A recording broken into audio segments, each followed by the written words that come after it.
Un saludo muy cariñoso, mi nombre es David Ruiz, soy facilitador de la red de iglesias misionales. El 15 de octubre del año 1932, una mujer emprende un viaje a lo desconocido. Atravesó toda Inglaterra, luego toda Rusia, atravesó las líneas enemigas japonesas y finalmente llegó a su destino, la China. Su nombre, Gladys Aylward, la pequeña gran mujer de la China. Una mujer empleada doméstica que en medio de su trabajo recibe las instrucciones del Señor de servirle en la China. Ninguna agencia misionera quiso enviarla.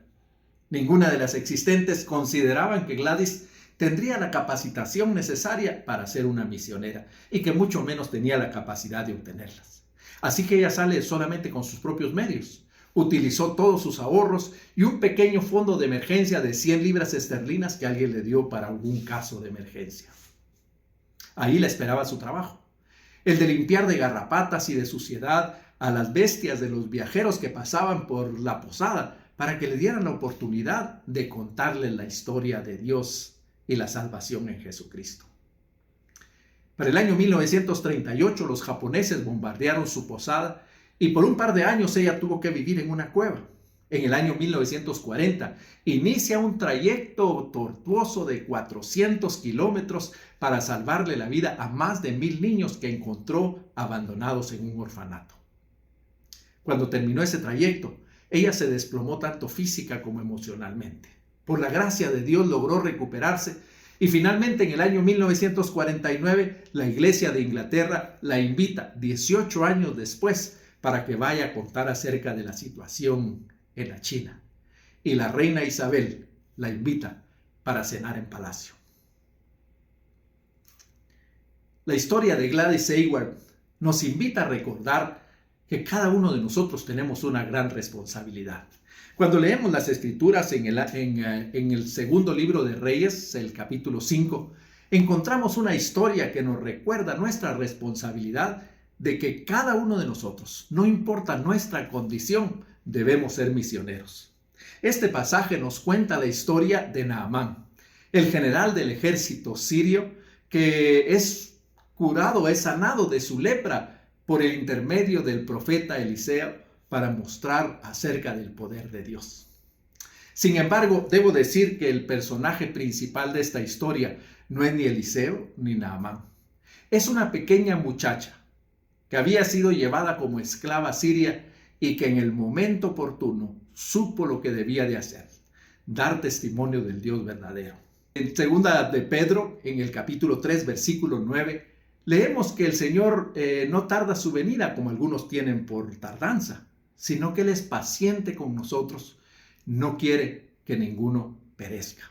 Cuando comenzamos a leer esta escritura en segundo de Reyes, capítulo 5, nos damos cuenta precisamente de eso. Dios no quiere que Naamán perezca. El versículo 1 dice que Naamán, general del ejército del rey de Siria, era varón grande delante de su señor y lo tenía en grande estima, porque por medio de él había dado Jehová salvación a Siria. Era este hombre valeroso en extremo, pero leproso. A pesar de ser sirio, a pesar de estar separado geográfica y espiritualmente de la fe de Israel, Dios tiene deseo de que él llegue al conocimiento de Dios. En primer lugar, dice que le dio gracia delante de sus jefes. Adicionalmente, lo hizo un hombre valeroso. Dice que por medio de él, el Señor le dio a Siria la posibilidad de ganar, y ojo, ganar sobre los judíos. Y no solamente eso, sino que incluso el Señor le permitió ser leproso para poder llegar a conocerlo. Pero cuando continuamos leyendo, nos damos cuenta que Dios es paciente con nosotros. Dios fue paciente con el pueblo de Israel, al cual había establecido claramente para que fuera su testigo. Desde Génesis capítulo 3, versículos 1 al 3, nosotros vemos que el propósito de la fundación del pueblo de Israel no era nada más ni nada menos que ser bendición a todas las familias de la tierra. En Éxodo capítulo 19, versículos 5 y 6, el Señor les recuerda que son un reino de sacerdotes, unos intermediarios entre todas las naciones y Dios para llevarlas al conocimiento de Él. Sin embargo, vez tras vez el pueblo de Israel se niega a cumplir esto. Pero el Señor utiliza diferentes formas para hacerlo. En el siguiente versículo leemos: y de Siria habían salido bandas armadas y habían llevado cautiva de la tierra de Israel a una muchacha, la cual servía a la mujer de Naamán. Esta dijo a su señora: si rogase mi señora al profeta que está en Samaria, él lo sanaría de su lepra. El Señor utiliza a esta muchacha y nos muestra que el Señor da la oportunidad al pueblo de Israel. Lo hizo por la fuerza y a veces por la migración y otras por la migración forzada como esta. El Señor llevó a esta muchacha que arrancó de su familia y de su nación para ponerla en la familia de Naamán, para que esta muchacha tuviera la oportunidad de cumplir aquel propósito que Dios tenía de llevar su salvación a todas las naciones. La tercera cosa que nosotros vemos es que Dios honra el testimonio de aquellos que lo asumen con responsabilidad, no importa cuál es su condición. En primer lugar, este pasaje nos dice que esta era una muchacha y el término nos deja ver que tendría alrededor de unos 13 años. Así que fue arrancada de los brazos de sus padres y de su nación cuando era muy pequeña. Era esclava, así que sin duda habían cambiado su nombre y le habían borrado completamente su identidad. Ella estaba sirviendo forzosamente en la casa de Naamán, pero ninguna de estas cosas le impidió a ella el poder considerar su responsabilidad de dar testimonio. Adicionalmente, lo hizo en medio de una situación difícil. El rey de Israel en aquel tiempo, el hijo del rey Acab, se describe como un hombre que era orientado a la maldad. Él mismo, como vemos en el versículo 7, no tiene fe y él había favorecido la idolatría en el pueblo de Israel. Sin embargo, eso no detiene a esta muchacha para dar testimonio. Adicionalmente, vivía en una nación idólatra, una nación que no estaba interesada en Dios. Cuando continuamos leyendo este pasaje, nos damos cuenta que el Señor también honra el testimonio de aquellos que lo hacen. Naamán, como ustedes recuerdan, sale con muchas riquezas y sale con una carta del rey de Siria para el rey de Israel pidiéndole que lo sane. El rey de Israel cree que es una trampa para poder justificar una invasión cuando Eliseo aparece en la escena y a través de la dirección de Dios con Eliseo sana a Naamán. Lo que el Señor hace es completamente increíble.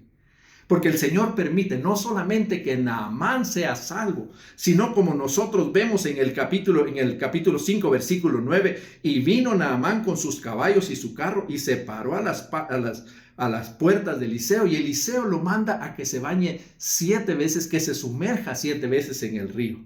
Luego de un proceso en el que él está dudando acerca de cumplir con esto, cuando finalmente lo hace, su piel queda sana.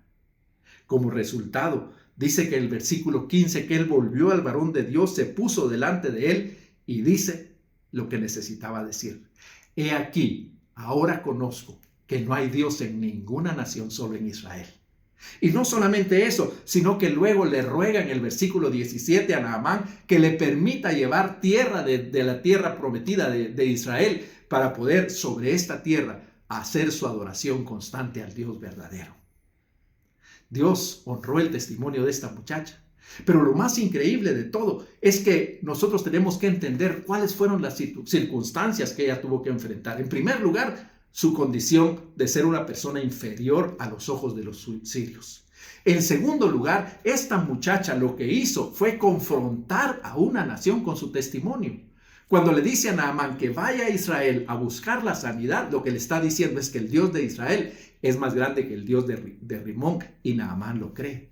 Adicionalmente, lo que nosotros vemos aquí es que la muchacha lo hace por fe.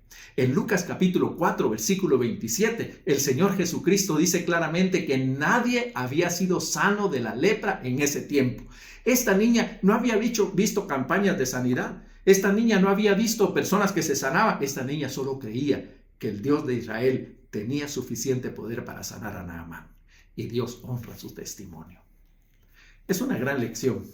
Al igual que Gladys Aylward, ninguna de las dos personas podrían, a nuestros ojos, ser las personas adecuadas para dar testimonio.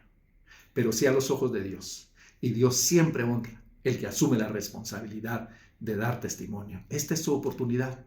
Esta es su responsabilidad. Cada uno de nosotros hemos sido llamados a ser testigos.